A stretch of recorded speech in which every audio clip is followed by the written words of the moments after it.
Medidas de dispersión. Las medidas de dispersión son parámetros estadísticos que muestran qué tan alejados están los datos entre sí o respecto a la media, es decir, su variabilidad. Estas son: rango. Indica el intervalo que existe entre el valor máximo y el valor mínimo de un conjunto de datos. Varianza. Esta medida sirve para identificar la dispersión de los datos respecto a la media. Se representa con el símbolo sigma al cuadrado. El motivo de elevarlo al cuadrado es evitar que al realizar la resta los resultados sean negativos. Desviación estándar. Este parámetro tiene la misma función que la varianza. La diferencia radica en que es la raíz cuadrada de esta, con el fin de regresar al mismo tamaño los datos. La desviación estándar se representa con el símbolo sigma. Para calcular el rango, escribe el comando range y la variable a la que le calcularás el rango en el editor de código. En este caso, será la esperanza de vida de los hombres en el mundo. Presiona Enter y enseguida se mostrará el valor mínimo y máximo de dicha variable. Resta ambos valores y ese será el tamaño del intervalo de tu información. Entre menos amplio sea el rango, menor será la dispersión de los datos. Para calcular la varianza, escribe el comando var seguido de la variable que se analizará. Presiona Enter para obtener el resultado. Escribe el comando plot y la variable con la que calculaste la varianza. Marca una coma y escribe type igual a la letra L, entre comillas, para verificar visualmente cómo se comporta la varianza de los datos. Entre menor sea el valor de la varianza, menos dispersos se apreciarán los datos. Para calcular la desviación estándar, escribe el comando sd seguido de la variable que se analizará. Presiona Enter para obtener el resultado. Escribe el comando squared de la varianza respecto a la variable calculada anteriormente. Con esta instrucción obtendrás la raíz cuadrada de la varianza. Verifica que el resultado obtenido coincida con el de la desviación estándar. La desviación estándar y la varianza representan la misma información. Por ello, usa la desviación estándar en el análisis de resultados, ya que el valor obtenido está expresado en las mismas unidades que la media.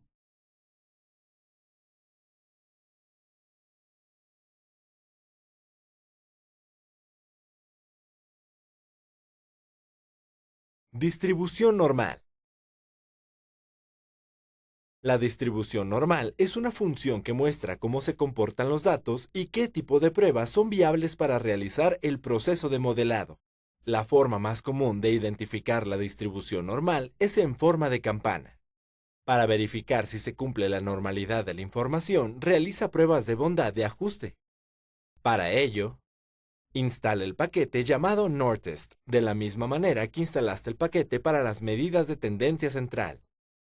Escribe el comando add.test seguido de la variable que deseas evaluar. Esta función ejecutará la prueba Anderson-Darling, la cual indica si los datos cumplen la hipótesis de normalidad. Presiona Enter y verifica el resultado del p-value.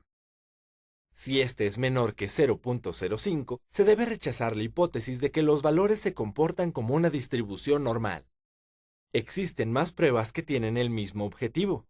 Para verificarlo, puedes repetir los pasos anteriores sustituyendo la función add.test por lily.test para la prueba Kolmogorov-Smirnov, pearson.test para la prueba chi cuadrada de Pearson, shapiro.test para la prueba Shapiro-Wilk y por último sf.test para la prueba Shapiro-Francia. Todas las pruebas de bondad de ajuste son congruentes, ya que mantienen la misma condición del p-value mayor a 0.05 para asumir hipótesis de normalidad.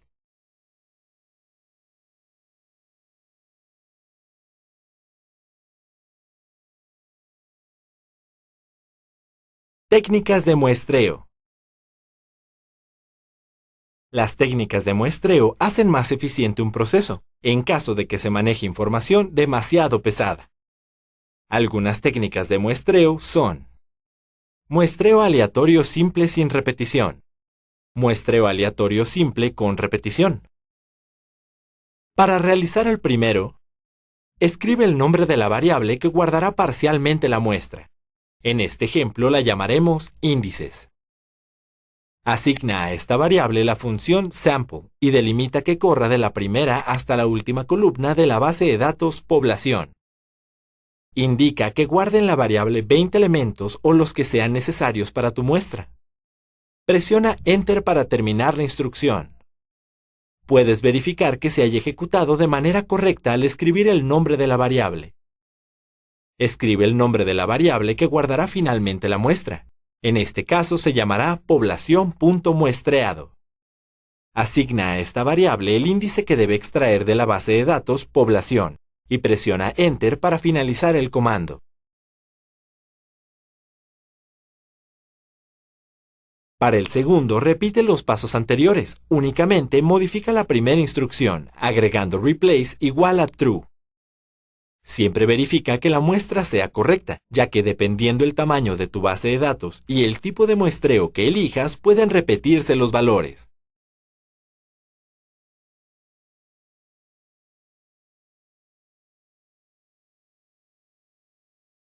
Coeficiente de correlación. Los análisis de correlación te permiten identificar si al manipular alguna variable repercutirá en el comportamiento de otras, lo que te facilitará la implementación de estrategias. Para ello, debes conocer los tipos de correlación que puedes encontrar. Positiva. Indica que las dos variables graficadas se relacionan directamente, es decir, a mayores valores de una variable, mayores serán los valores de la otra. Negativa. Hace referencia a una relación inversa, es decir, que al incrementar los valores de una variable, los de la otra disminuirán. Sin correlación. El valor de la correlación es 0. Sin embargo, no implica que ambas variables sean independientes, ya que pueden relacionarse de otra forma. Para verificar si existe alguna relación entre dos variables, realiza un diagrama de dispersión. Escribe el comando plot, seguido de las variables que necesitas analizar separadas por una coma. Presiona Enter y en la ventana inferior derecha verás la gráfica del comportamiento de ambas variables. Dependiendo del resultado obtenido, podrás identificar a simple vista si existe correlación o no. Para obtener el valor preciso de la correlación, escribe la instrucción cor, seguido de las variables que verificarás separadas por una coma. Presiona Enter. El valor que arroja el programa te indicará el tipo de correlación que existe. Entre más cercano sea el resultado al número 1 o -1, más fuerte será la correlación positiva o negativa respectivamente, lo que implicará que incrementen o disminuyan en la misma proporción, al conseguir una dependencia perfecta entre variables.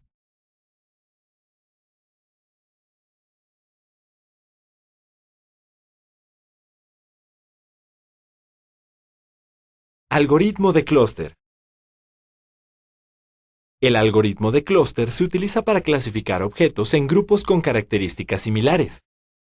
El algoritmo clúster realiza el siguiente procedimiento cuando se aplica en un conjunto de datos. Agrupa los datos en pares o tercias para facilitar el manejo de la información. El número de clústeres formados es subjetivo, ya que depende de la percepción de quien analiza los datos. Calcula los centroides de cada grupo de datos. Determina la distancia de cada elemento respecto a cada grupo de datos con la finalidad de agrupar los datos en cierto clúster. Calcula los centroides del nuevo grupo de datos. Determina nuevamente la distancia de cada elemento respecto al nuevo grupo. Comprueba las distancias entre cada elemento original y los clústeres obtenidos. Para preparar una base de datos nativa de R y así realizar un análisis clúster, haz lo siguiente. Crea un archivo del tipo rscript y guárdalo con el nombre análisis-clúster. Carga la base de datos Iris, que contiene información sobre la altura y anchura de los pétalos y sépalos de flores de las especies setosa, versicolor y virgínica. Asigna la base de datos a la variable datos-flores para que puedas manipular su contenido. Despliega en una ventana el contenido de datos-flores. Observa que la base de datos está formada por 4 columnas con datos del tipo numérico y una de cadena de caracteres. Para obtener el clúster de la base de datos, haz lo siguiente. Estandariza los datos de las variables numéricas de la base de datos con la función scale paréntesis y como parámetro escribe el nombre de la base de datos seguido por apertura de corchete, espacio, coma, columna inicial de tu información, dos puntos, columna final, cierre del corchete. Luego, asígnalo a la variable datos-flores, que deberá tener la misma notación de corchetes que la función scale.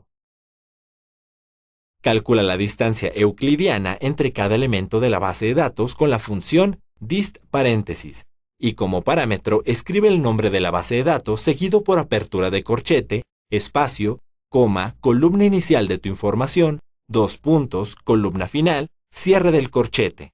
Después, asígnalo a la variable distancia-euclidiana. Clasifica de forma jerárquica la información de tu base de datos por medio de la función hclust, paréntesis, y como parámetro usa la distancia euclidiana. Después, asigna esto a la variable agrupamiento. Agrupa los datos por similitud en tantos clústeres como desees. Para ello, usa la función qtree paréntesis. Como argumento, usa la variable agrupamiento y especifica en K la distancia en la que deseas que el gráfico de árbol se seccione.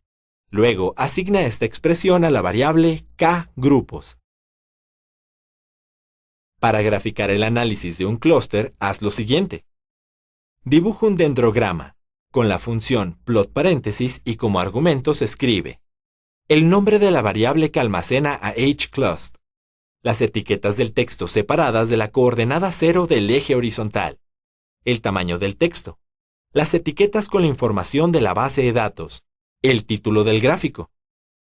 Dibuja un rectángulo que separe a cada clúster con la función rect.hclust paréntesis y como argumentos escribe el nombre de la variable que realiza la clasificación jerárquica, el número de clústeres a visualizar, el color del borde del rectángulo que separará a cada clúster. Por último, ejecuta el script. Observa que en el dendrograma se muestran anidadas varias ramas del árbol. Esto significa que son elementos que formarán parte del mismo grupo, mientras que los elementos aislados serán excluidos de este. En un algoritmo clúster, los objetos se clasifican con base en la medida de su similitud, que es el valor numérico que representa su semejanza. Entre más grande sea este número, mayor será la probabilidad de que los objetos sean asignados al mismo grupo.